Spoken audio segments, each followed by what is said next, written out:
요나의 기도입니다. 여러분, 요나가 누굽니까? 오늘 요나서 1장 보니까 그는 아미대의 아들이라고 말합니다. 바로 평범한 사람의 아들입니다. 특별히 내세울 것도 없는 평범한 사람입니다. 그리고 그 이름의 뜻은 비둘기라고 그랬어요. 그래서 평화의 상징, 비둘기처럼 그런 작은 사람, 그런 평범한 사람 요나였습니다. 그리고 요나서는 몇 장 안 돼요. 요나서의 특징을 보면요, 그 쓰여진 시기가 BC 760년 경쯤 됩니다. 지금부터 한 2770년 정도, 굉장히 오래된 그러한 책이죠. 성경책입니다.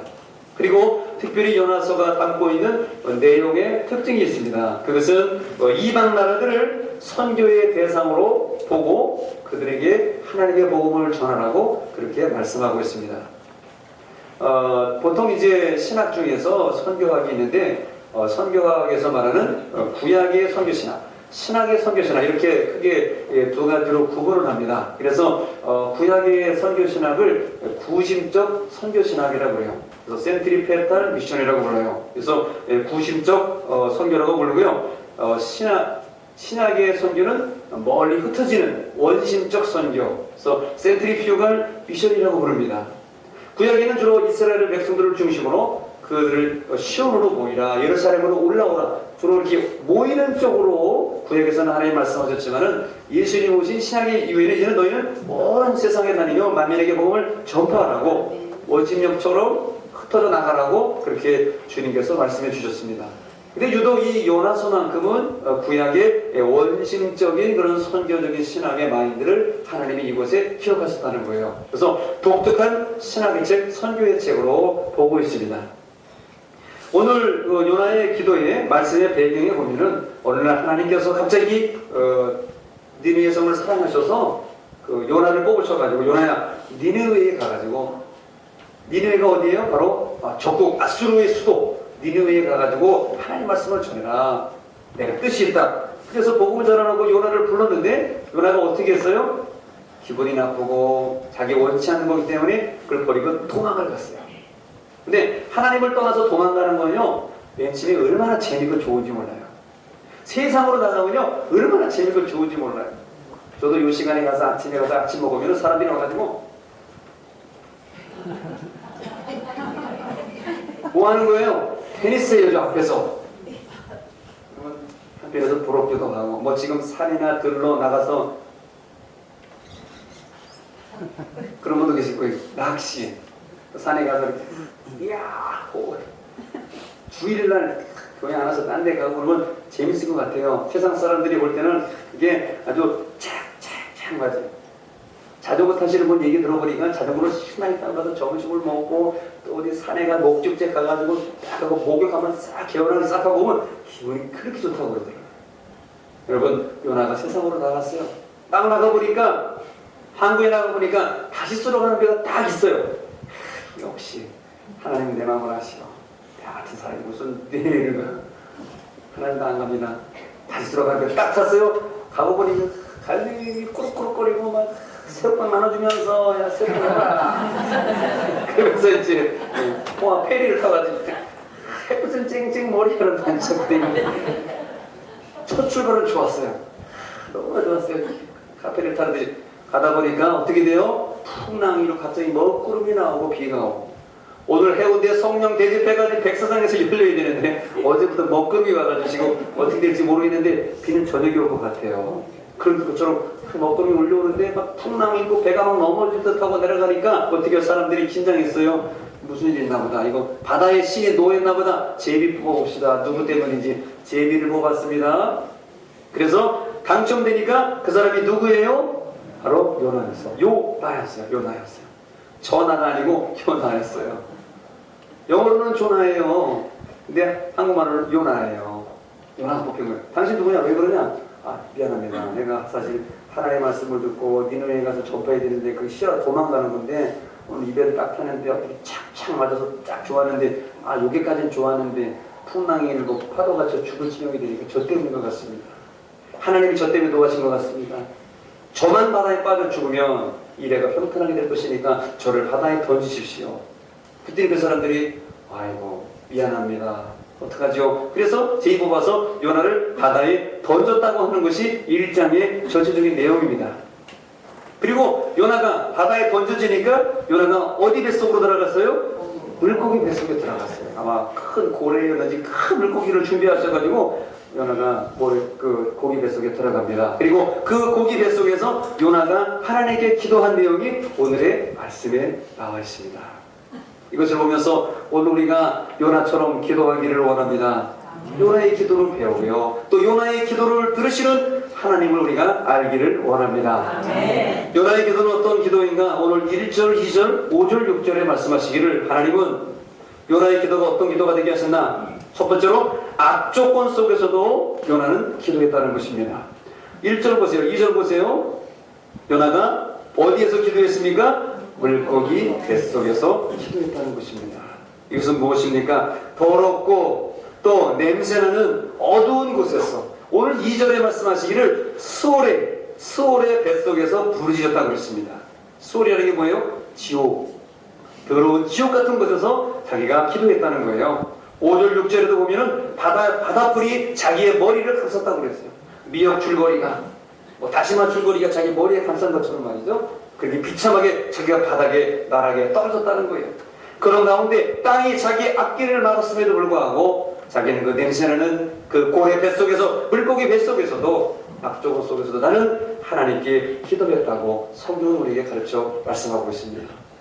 오늘 우리는 좋은 조건에서만 행복하고 좋은 조건에서만 넉넉하고 너그러운 곳에서만 편안한 마음으로 신앙생활을 했으면 좋겠고 편안한 가운데 기도를 멋있게 했으면 좋겠죠. 좋은 조건에서만 믿으면 좋겠죠. 그러나 하나님은 그렇게 만드시지는 않고요. 요나처럼 물고기 뱃속에 들어가는 악조건 속에서도 우리를 기도하게 만드십니다. 그러므로 사랑하는 성도 여러분, 여러분은 어떠한 조건에서든지 어떠한 환경에서든지 하나님께 기도하는 여러분이 되시기를 바랍니다. 그리고 요나의 기도는 어떠한 기도였습니까? 오늘 3절에 보니까 그는 자기가 사랑받는 죄인임을 고백하며 기도하고 있습니다. 3절에 보세요. 주께서 나를 깊음 속 바다 가운데에 던지셨으므로 큰 물이 나를 둘렀고 주의 파도와 큰 물결이 다 내 위에 넘쳤나이다. 여기서 죄인은 죄인인데 왜 사랑받는 죄인이라고 우리가 할 수 있을까요? 사랑받는 죄인임을 고백하며 요나가 왜 기도했을까요? 이 3절에 한번 쭉 그 글씨를 보면서 글자를 보면서 여러분 가슴속에 와닿는 단어를 한번 찾아보세요. 3절에 요나는 버림받은 게 아니고 사랑받는 죄인임을 고백합니다. 왜 그러냐면 3절에 보니까 3절 말씀에 나와 있죠. 같이 한번 읽어볼까요? 시작. 주께서 나를 힘써 바다 가운데에 던지셨으므로 큰 물결이 나를 불렀고 주의 파도와 큰 물결이 다 내 위에 넘쳤나이다. 이 단어 중에서 가장 마음에 와닿는 단어가 있지 않습니까? 뭐예요? 주의 파도와 물결. 주님의 파도와 물결이라고 말합니다. 저는 어제 이 설교 준비를 하면서 하나님의 너무나 아름답고 자비로우신 파도 같은 은혜, 물결 같은 넘치는 은혜가 민족을 깨달았습니다. 파도가 그냥 파도가 아니에요. 누구의 파도예요? 주님의 파도. 주님의 은혜의 파도라고 말씀합니다. 성경에도 그렇게 말해요. Your waves and breakers라고 말합니다. 하나님 보내신 파도예요. 여러분들에게도 힘들고 어려운 파도, 풍랑이 일어난다고 할지라도 그것이 여러분을 향하신 하나님의 사랑의 물결이라면 감사하면서 내가 버림받는 게 아니고 내가 사랑받는 주님의 죄인이었음을 고백하고 알며 하나님께 물고기 뱃속에서 기도하는 사람이 되어야 된다는 것입니다. 그리고 요나가 기도합니다. 네 번째로 4절에 보니까 그는 어떤 기도를 드리냐? 다시 주의 성전을 바라보겠다고 4절에 기도하고 있습니다. 그가 쫓겨났을지라도 이제 그 배 위에 선상에서 뭐 손을 들고 뭐 그런 여유로움 속에서 기도하는 게 아니고 물고기 뱃속에서 더러움 속에서 내가 죽지 않고 살았구나라는 그런 힘든 것 속에서도 그는 하나님 바라보며 다시 주의 성전을 바라보겠다고 기도하고 있는 것입니다.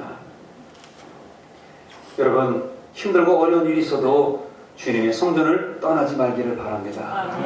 꼭 하나님께 섭섭한 일이 생기고 또 믿다 보니 사람들에게 섭섭한 일이 생기고 상처받고 이런 사람들과 나는 섞이기 싫고 하나님이 이렇게 나를 섭섭하게 하셨다고 생각할 때도 있습니다. 그러나 우리가 잘 돌아보면 하나님이 나를 섭섭하게 한 게 많을까요? 내가 하나님을 섭섭하게 해드린 게 더 많을까요? 내가 하나님을 섭섭하게 해드린 게 더 많은 거예요.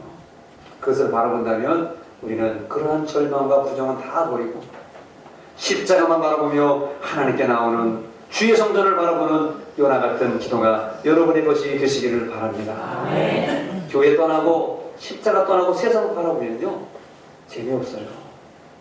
세상 나가도 공허해집니다. 세상의 모든 것이 다 허무해지는 거예요.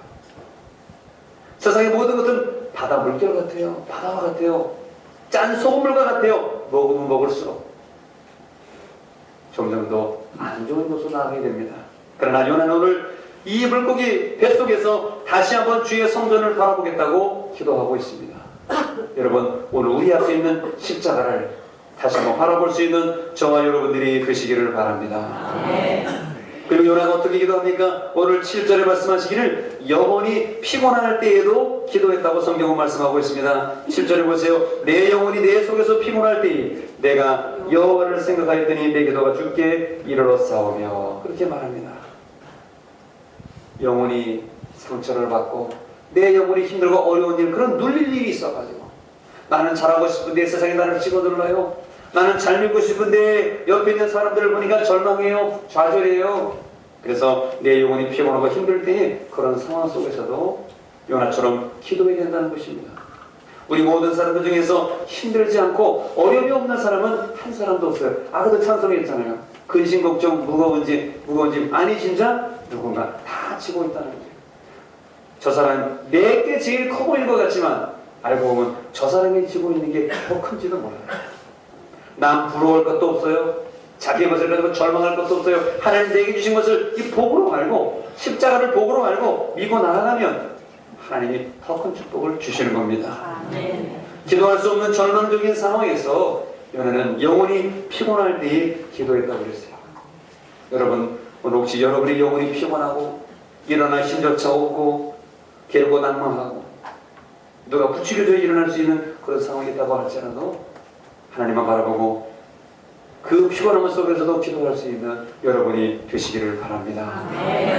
그리고 요나가 기도합니다. 9절에 어떻게 기도합니까? 다시 시작해보겠다고 결단하며 기도합니다. 오늘 9절 말씀도 보세요. 9절에 그렇게 말씀하시죠. 나는 감사하는 목소리로 주께 제사를 드리며 나의 성을 주께 갚겠나이다. 구원은 여호와께 속하였나이다 하니라. 하나님이 기회를 주신다면 내가 이 물고기 뱃속에서 기도를 하고 하나님에게 사생명 주신다면 내가 하나님을 위해서 다시 한번 시작해보겠다는 거예요. 그렇게 결단하며 하나님께 회개하며 기도하고 있습니다. 그런데 다시 시작한다고 하는 것이 나의 의지로만 되는 건 아니에요. 신앙생활은 나의 의지로 되는 게 아니에요. 믿음도 그렇고 성령도 그렇고 하나님 주시는 선물로만 되는 것입니다. 그래서 우리 믿음을 가져야 돼요. 세상을 이길 믿음을 가져야 되는 것입니다. 그러면 우리가 어떻게 다시 한번 요나처럼 기도로 시작할 수가 있는가? 먼저는 하나님의 은혜를 요나가 기억했습니다. 8절 말씀 보세요. 8절 말씀 한번 같이 한번 읽어볼까요? 시작. 거짓되고 헛된 것을 숭상하는 모든 자는 자기에게 베푸신 은혜를 버린 사람은요 눈물이 사라지고 사람들이 원망스럽고 세상이 원망스럽고 모든 것이 다 저 사람 때문인 것처럼 보여요. 그러나 은혜 받은 사람은 눈물이라고 아주 단순한 것에서도 은혜가 되고 그렇게 되는 겁니다. 바로 하나님의 은혜를 기억할 때 우리는 다시 시작할 수 있다는 거예요. 여러분이 다시 시작하지 못하는 이유는 인생의 문제가 복잡해서 그래요. 상처받은 게 복잡해서 그래요. 어느 분이 말한 대로 인생에 지우개가 있다면 지워버리고 싶은 거 있잖아요. 사랑은 연필로 쓰시고 지우개로 지우면 깨끗이 지워지지 않아요. 그런 옛날에 노래도 있었죠. 그러나 여러분, 오늘 여러분이 하나님의 은혜를 기억하면 세상에 힘들고 상처받은 우리 모든 검은 색깔의 인생의 모든 안 좋은 것들이 기억들이 다 사라지게 될 것입니다. 그것이 바로 이 힘든 모든 것이 이제는 은혜가 될 것입니다. 전에는 그것이 가시가 되고 나를 찔렀지만은 이제는 은혜가 되고 하나님께서 나를 더 성숙시키시고 아름답게 만들어 주시는 것입니다. 그리고 어떻게 다시 한번 시작할 수가 있습니까? 오늘 9절에 말씀하시기를 감사하며 결단할 때 다시 시작할 수 있는 것입니다. 여러분, 감사가 있을 때 우리의 신앙이 다시 한번 일어서게 됩니다. 불평을 버리시고 감사하는 여러분 되시기를 바랍니다. 잃어버린 것도 감사, 주신 것도 감사. 어제 보니까 어떤 분이 손톱이 없어요. 손톱이 없더라고요. 손톱 없으신 분 여기 손톱 없어요. 손톱 없으신 분. 손톱 있죠? 저도 이 손톱 보면은 막 손톱 자를 때 어떻게 안 자르고 싶어요. 왜 이렇게 자꾸 나가서 손톱을 깎아야 되는지 몰라. 안 자르고 계속 있으면 얼마나 좋겠어요. 근데 하나님 계속 자라게 하신단 말이에요. 근데 어떤 분은 손톱이 없어요. 근데 손톱이 없으니까 어떻게 되냐면 이 컵을 못 들더라고요. 그러니까 여러분, 이거 손톱이 있어서 컵을 들 수 있는 거예요. 뼈로 이걸 드는 게 아니에요. 손톱이 있기 때문에 이게 아구에 힘이 생겨가지고 유리병을 칠 수가 있습니다. 손톱이 없으면 이걸 칠 수가 없대요. 신기하죠? 여러분, 오늘 우리들이 손톱이 있어서 감사해요. 그분은 평생의 소원이 그거예요. 손톱 깎아버리는 게 소원이더라고요. 그래서 자기 딸 13살짜리를 손톱을 깎아주더라고요. 자기는 손톱이 없으니까 딸 이쁜 손톱 깎아주고. 여기 지금 우리 많은 분들이 있지만은, 여기 여성분 남성 있지만은, 나이 들어서도 이제 머리가 많이 빠지셨지만, 우리 머리 있는 것도 얼마나 감사해요. 물론 좀 적으신 분도 계시지만은, 그건 나이 들어서 차츰차츰 좋아한 거고, 그냥 나이가 드니까 머리 많은 것도 귀찮더라고요. 지나가 보니까.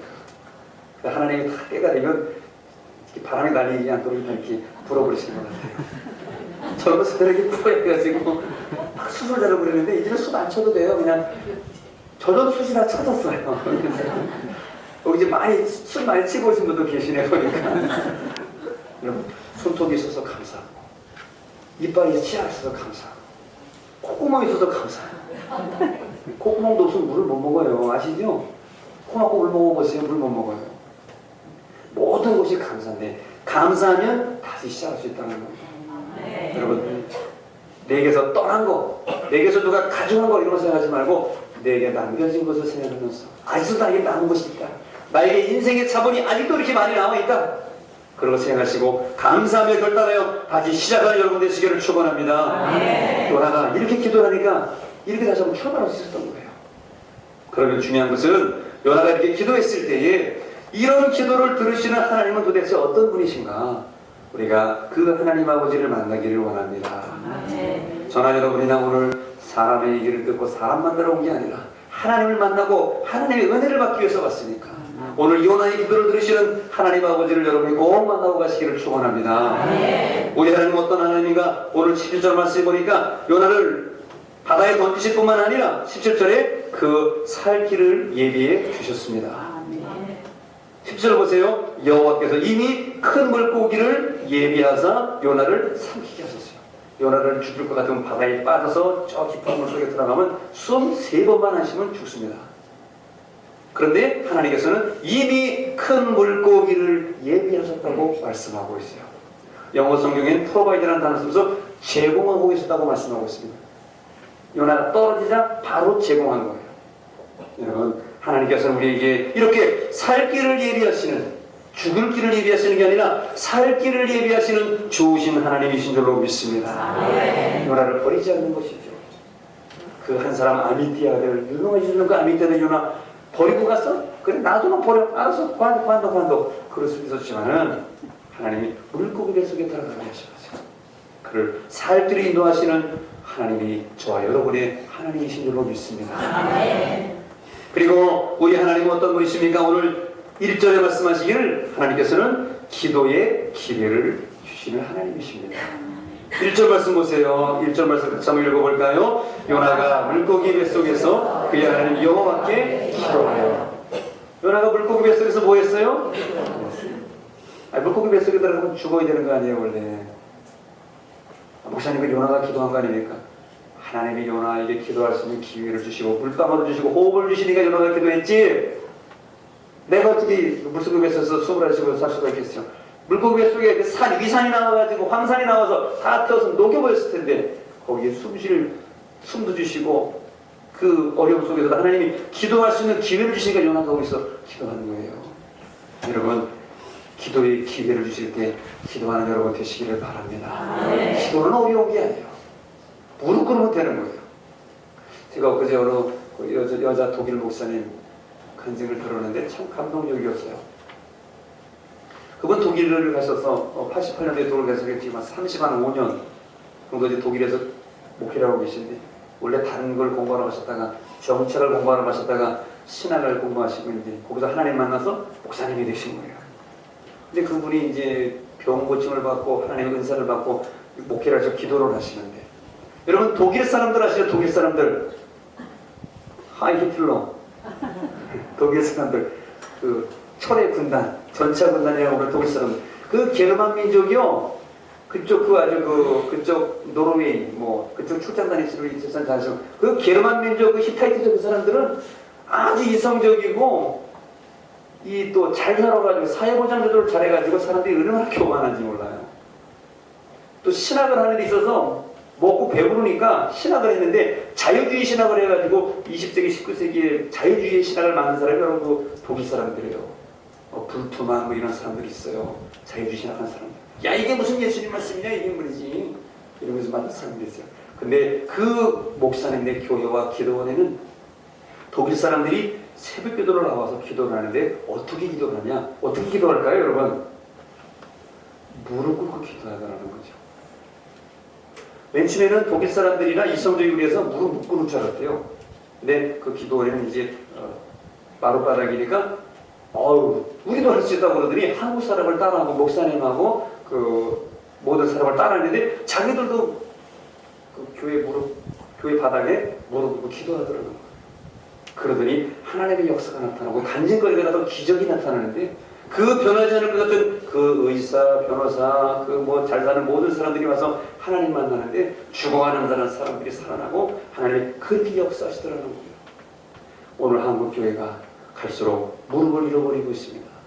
여러분 지금 허리 안 아프고 의자에 앉아서 예배 잘 드리는 건 너무나 좋고 감사한 일이죠. 그러나 오늘 우리가 기도할 때에 무릎 꿇으며 기도할 줄 아는 그런 내려놓음이 있을 때 거기에 하나님의 역사심의 축복이 있는 줄로 믿습니다.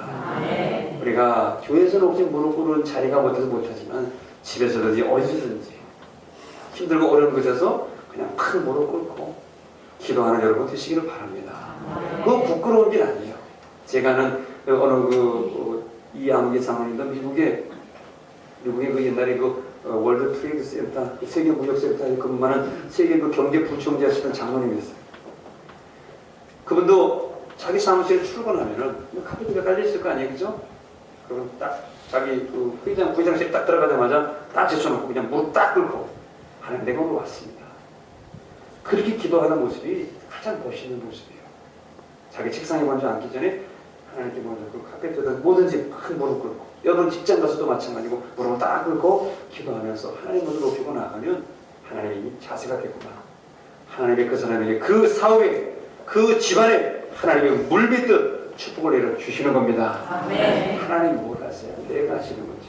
내가 바이오 만나고 내가 컨택하고 내가 하는 거지. 하나님 뭐 이자 알아요? 이자? 하나님 이자가 몇 프로인지 알아요? 연금리가 몇 프로인지 알아요? 하나님? 그것도 모르면서 이건 교만한 사람이에요. 하나님은 온 천지 우주 만물을 말이죠.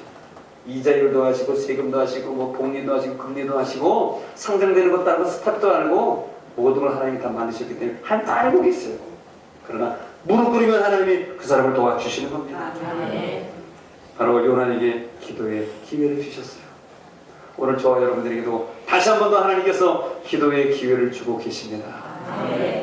나를 바라보고 십자가를 바라보고 기도하라고 말씀하시는, 그것이 어떤 자리든지 비참하고 더러운 냄새나는 자리든지 그것이 성공적이든 다른 사람이 쳐다보는 우러는 높은 자리든지 할 것 없이 그때 무릎 꿇고 나가면 하나님 찾으면 하나님이 그 사람 통해서 영광 받으시고 들어서 주실 줄로 믿습니다. 그리고 오늘 2절에 보니까 하나님 어떤 하나님이냐, 그렇게 기도하기에 기회를 주시더니 그 요나의 기도를 들어주셨다고 말씀하고 있습니다. 오늘 하나님께서 저와 여러분들이 기도할 때 그 기도를 모른 척하지 않으시고 기도를 받지 않으시고 신음소리까지 들으시는 좋으신 하나님이 우리 기도를 들어주실 줄로 믿습니다. 그래서 찬송도 곡조부터 기도니까 그냥 입으로만 이렇게 그냥 하는 게 아니고 감사하는, 우리 모두가 감격하면서 그 찬송 부르는 거예요. 오늘도 아까 방금 전에 그 말씀 드리고 제가 여기 앉으니까 이게 양심의 성령이 그러시대. 너는 좀 잘하냐? 너는 낫냐? 그냥 또 제가 또 뭉툭해가지고 그냥 또 제가 뭐 낫기는 뭘 낫겠어요. 나은 것도 부족하지만 나으려고 노력하고 여러분들은 더 잘 믿으라고 제가 이렇게 자꾸 권면해드리고 말씀드리는 거죠. 부족합니다. 그리고 이러한 기도를 들으시는 하나님은 어떤 분이신가? 오늘 10절에 말씀하시기를 새 기회를 주십니다. 어떠한 기회를 주시느냐? 요나에게 새 기회를 주세요.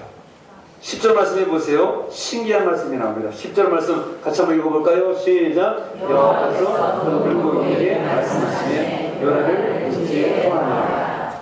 신기한 말씀이 있죠? 뭐가 신기해요? 네, 이거 잘하시네 이제는. 하나님이 물고기에게 말씀하십니다. 하나님은 물고기에게도 말씀하시고 하나님은 당나귀에도 말씀하시고 그리고 여러분에게 말씀하시겠어요? 안 하시겠어요?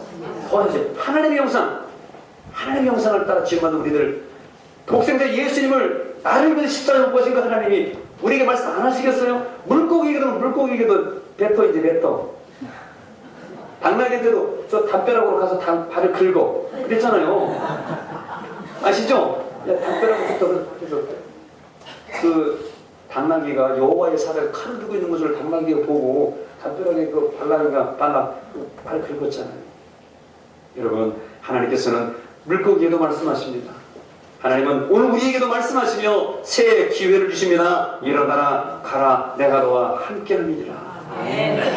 오늘도 그 기회를 주심을 저와 여러분들이 믿어야 될 줄로 믿습니다.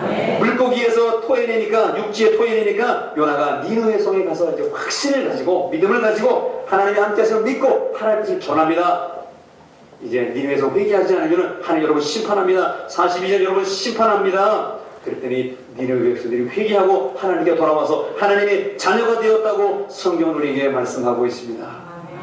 하나님은 요나의 기도를 들으시고 써주셨습니다. 하나님은 오늘도 우리를 부르시고 우리를 기도케 하십니다. 그리고 그 기도를 통하여 우리로 하여금 사명 감당케 주실 줄로 믿습니다. 이러한 힘든 상황 속에서도 기도로 승리하신 분이 있습니다. 오늘 그분을 한번 소개해드리고자 합니다. 교도소에 가면 담이 있잖아요. 그걸 뭐 육척담장이라고 그러나요 보통? 담장이 있으면 담 안쪽에 있는 재소자들 그런 분들을 위해서 추수자들을 위해서 복음을 전하는 선교회가 바로 담안 선교회예요. 그 담안 선교회의 표가 아주 멋있더라고요. 바로 갇힌 자에게 복음을, 풀린 자에게 사랑을. 그래서 그 재소자들이 출소하게 되면 그들을 또 사회 복귀 프로그램을 가르쳐가지고 직업을 가르쳐서 일을 해가지고 공장을 해서 그들을 먹여 살리고. 왜냐하면 그분들은 재소자들은 사회에 나오면 한 번 그런 일을 하기 때문에 원한이나 분이 많아서 성질을 이기지 못해가지고 또 그런 일을 하는 그래 되니까 그분들 재활이 어렵거든요. 그래서 그분들 재활을 도와주는 그러한 담안 선교회를 오랫동안 봉사하셨더라고요. 근데 그분이 담안 선교회를 하게 된 이유는 본인의 그 교회에서 어느 날 출소하셔가지고 공부하시고 전도사님이 된 어떤 분의 간증을 듣게 되었어요. 그래서 그분의 간증을 듣고 마음의 감동을 받아서 내가 기회가 되면 저렇게 어려운 새롭게 재기하고자 하는 분들을 도와줘야 되겠다 그런 기회가 돼서 1985년도부터 담안 선교회를 섬기셨다는 거예요. 장로님은 어려서부터 저 시골에서 신앙생활을 하며 교회에 다니셨다고 합니다. 아버지는 장로님이셨고 어머니는 권사님이셨대요. 교회가 얼마나 가까웠는지 자기 집 위에가 교회라고 해요. 교회 열심히 다녔겠죠. 아버지는 장로님, 어머니는 권사님. 근데 하시던 집안이 사정이 생겨가지고 집안이 어려워져가지고 갑자기 고2 때 모든 것을 정리하고 서울로 이사를 오시게 되었답니다. 그래서 서울로 이사 왔는데 부모님과 떨어져 살아야 됐대요. 그래서 이제 직장생활을 시작하게 됩니다. 직장생활하니까 어떻게 해요? 교회 잘 다녀요? 안 다녀요? 안 다니죠. 핑계대고 여기 놀러가고 주일날 잠자기 바빠요. 그래서 자고 안 일어나고 그러다가 세상에 빠지기 시작합니다. 참 하나님의 은혜였는지 직장을 다니다가 직장에서 그만두게 되었어요. 무슨 사정인지. 근데 이제 주말에 시간이 많은 거예요. 일요일날도 직장 안 가니까 토요일날 직장 시간이 많아진 거예요. 그러니까 이제 어머니한테서 이제 전화가 옵니다. 아들아, 야, 교회 가야지. 아, 무슨 교회는요? 너 이제 직장 그만뒀잖아. 시간 많잖아. 내일 꼭 교회 가나? 네. 전화 끊고 교회 갔을까요? 안 갔을까요? 안 가죠. 안 가야 지가 사람이지. 왼쪽은 안 가야죠. 왼쪽에 가면 안 되지. 거짓말 하는 거예요, 거짓말. 근데 다 사람은 영적인 동물이라요. 어머니가 전화 수화기만 딱 들고 얘가 저한테 대답만 해도 갔는지 안 갔는지 알아요. 그래서 오늘 교회 안 갔다 왔지? 아, 예. 다음에 꼭 가라. 예, 끊었어요. 그 다음 주에 또 전화 옵니다. 내일 교회 가야지. 예, 갈게요. 끊고 안 갑니다. 그렇게 몇 번을 반복했는데 도저히 부모님께 불효하는 것 같고 서울 와가지고 이렇게 힘든 일을 겪으면서 어머니 저렇게 신경 쓰는 내가 교회 가야 될 생각하고 그 다음 주에는 이제 교회를 간 겁니다. 어떻게 교회 갔을까요? 마치 남자들이 예비군 훈련장 끌려가는 것처럼 교회 갔다는 거예요. 그러던 어느 날 교회를 다니는데 그 교회에 잊지 못할 집사님 한 분이 생겼습니다. 교회를 갔는데 아주 멋있게 양복을 차려입은 멋있는 신사 한 분이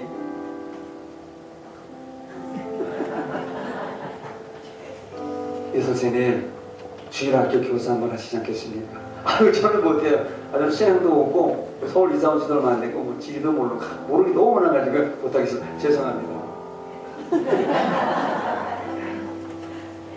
왔대요. 아, 그분이 아마 주일학교 그거 되시는가 보다, 책임 맡으신가 보네요. 나를 모르고 난 아무것도 모르는데 우치게 왔어요. 그 다음 주에 가니까 또 그분이 또 정장옷을 탁 입고 또 계단에 써가지고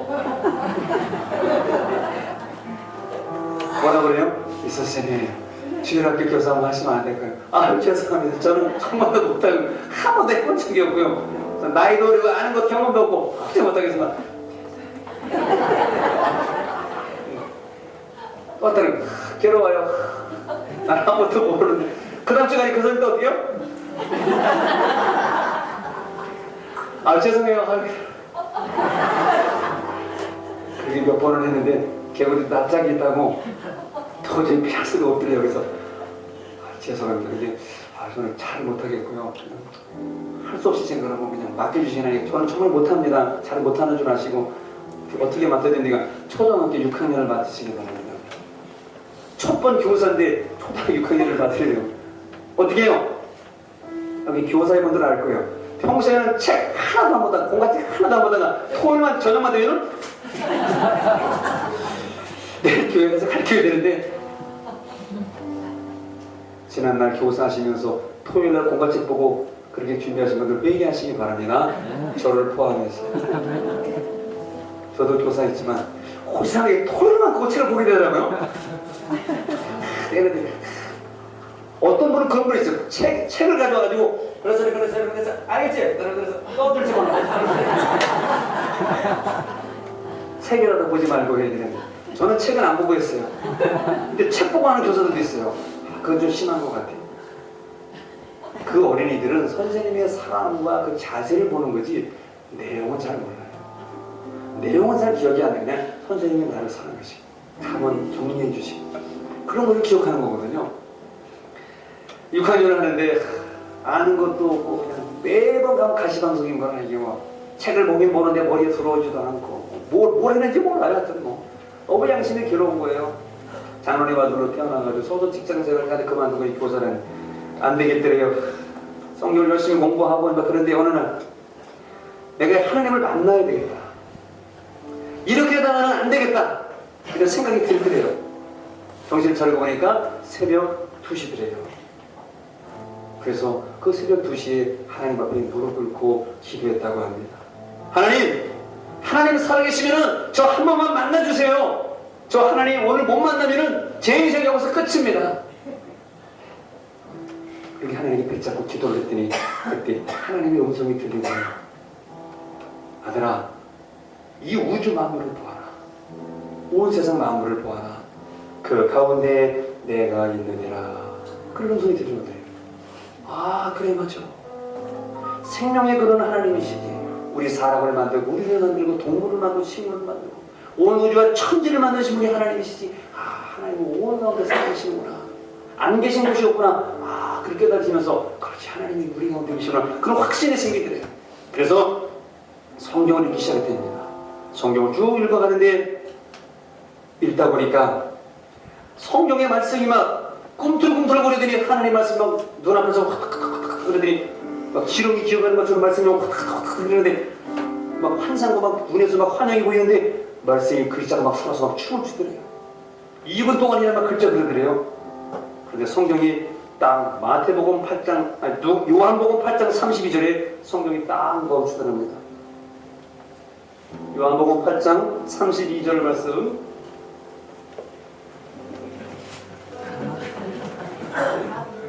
나왔어요. 자, 같이 읽어보자. 시작. 진리가 너희를 자유롭게 하리라. 이 말씀 앞에서 그동안 괴롭고 힘들었던 모든 갈등의 문제가 다 해결되면서 이 말씀이 들으면 팍 들어오더래요. 말씀이 서로 자기에 싹 들어오더래요. 그러니까 눈에서 눈물이 쭉 하나님, 내가 이제 드디어 하나님 만났습니다. 말씀 주셔서 살아가시는 살아 역사하신 하나님 아버지, 너무나 기쁘고 눈물이 나고 물고 하나님 감사드립니다. 너무나 좋아가지고 아버지에게 전화할게요. 아버지, 저 하나님 만났어요.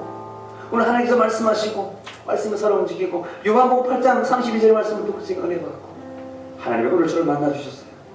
그래 아들아 잘했다. 하나님 너를 사랑하시나 보다. 잘 믿어라. 아버지가 격려해 주시더래요. 그날 하나님을 만난 이후로 장로님이 차를 타고 다니고 운전을 하고 다니면 찬송이 저절로 나오고 눈물이 저절로 나오는 거예요. 나같은 죄인 살리신 주의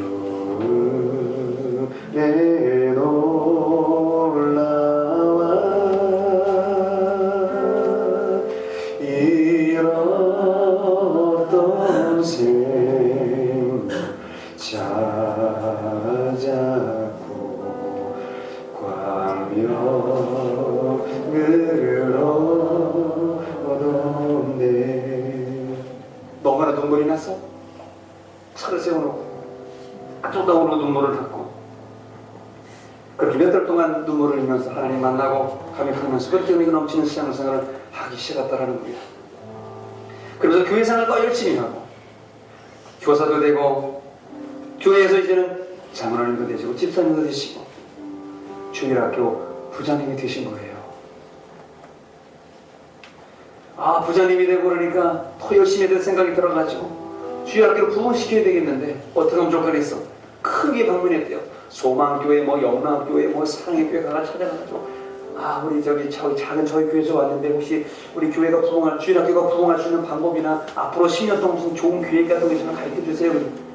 우리는 없는데 혹시 당신이 있으면 가르쳐 주세요. 그러더래요. 안 될까 싶어가지고 장신대 가가지고 기독교 교육에 관한 속사논문을 다 주셔가지고 복사해가지고 와서 교사들에게 밤을 새면서 이거 어떻게 하면 누가 이 프로그램을 가르쳐서 열심히 하는데 교사들이 은혜를 받고 우리가 최고야. 큰 교회라도 소용없어. 우리가 최고야. 자신감을 갖고 부흥 열심히 하는데 교회 학교가 부흥하기 시작하는데 100명, 200명, 300명, 수백 명의 학생들을 부흥하는데 놀라운 역사가 시작되더라는 거예요. 그러니까 어떻게 해요? 주위에서 칭찬합니다. 권사님, 집사님들이 아, 장로님 주의종 되셔야 돼요. 목사님 되셔야 될 것 같아요. 목사님. 아, 그래요? 아, 내가 그런가? 괜히 마음에 그런 생각이 들고 그래서 아유, 그까지 안 들어가는데 하면서도 그런 얘기 자꾸 들으니까 아, 목사님이 사명 있는 것 같다. 한번 기도해 보시나. 그래요? 그러니까 장로님도 이제 혹시나 싶었어. 내가 하나님이 주의 좀 되라고 그러시면 내가 돼야 된다 싶어가지고 목사의 사명이 있다면 내가 해야지 하는 마음으로 그 사명을 알아보려고 새벽에도 나가서 열심히 기도했다고 그럽니다. 하나님, 내가 혹시 목사의 사명이 있습니까? 주의 종의 사명이 있으면 저에게 알려주십시오. 그렇게 기도를 했는데 하나님께서 어느 날 응답하시더래요.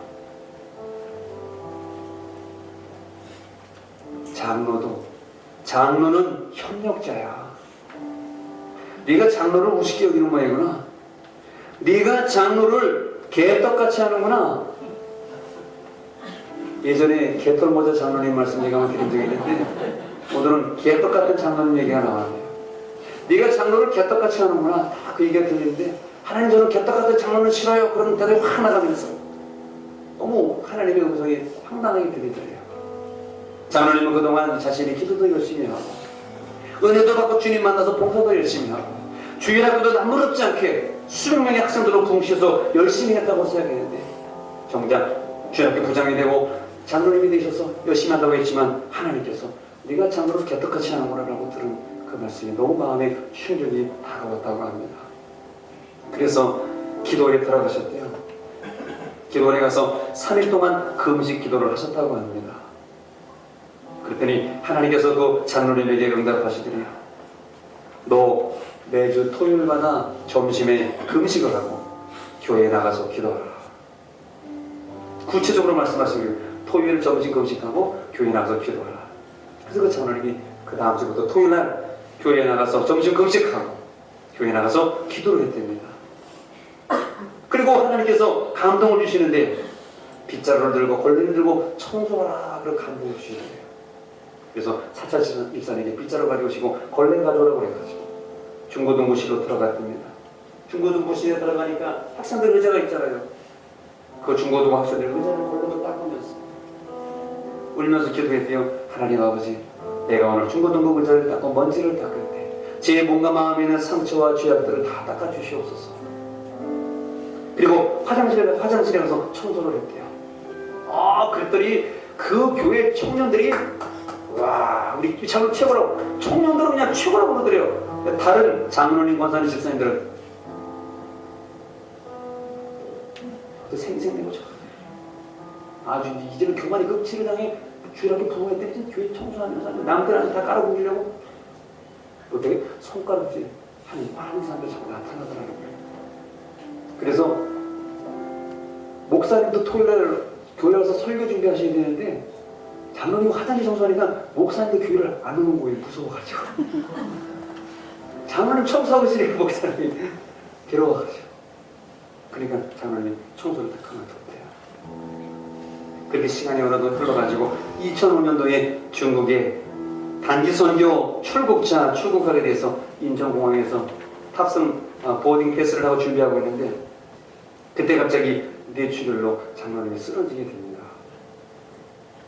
근데 하나님께서 인하대 병원에 가서 진단을 해보니까 크게 쓰러진 건 아니에요. 그래서 수술을 안 해도 되고 20일 만에 퇴원하게 되더라는 거예요.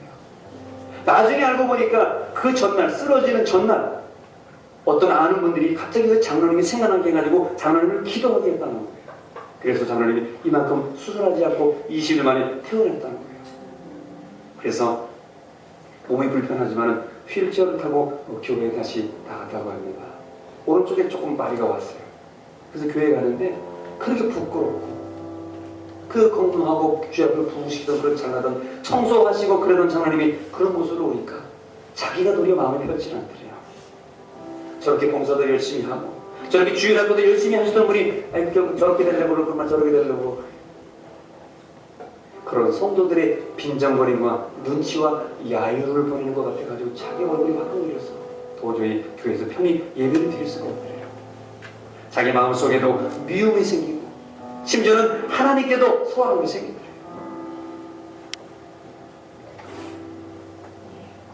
그래서 하나님께 기도했다고 합니다. 하나님, 왜 저를 이렇게 하셨어요? 왜 저를 이렇게 쓰러지게 만드셨습니까? 그랬더니 하나님께서 이렇게 말씀하시더랍니다. 내가 너를 써야 되는데 이대로는 안 된다. 아직도 네가 교만하구나. 낮아져라 그러시더래요. 그럼 하나님 아버지, 내가 어떻게 낮아질 수 있습니까? 세 가지를 기도하라고 그러시더래요. 첫 번째, 남을 미워하지 마라. 두 번째, 화내지 마라. 세 번째, 남을 나보다 낮게 여겨라. 그 세 가지를 기도하라고 하나님 말씀하시더래요. 그래서 그 이후 장로님은 불편한 몸을 이끌고 교회에 나가서 새벽마다 열심히 기도하셨다고 합니다. 새벽에 나가서 하나님 앞에 기도하고 보니까 지나온 세월 동안에 자기 자신에게도 남들을 미워하는 마음이 있는 줄 그때 처음 알았다고 합니다.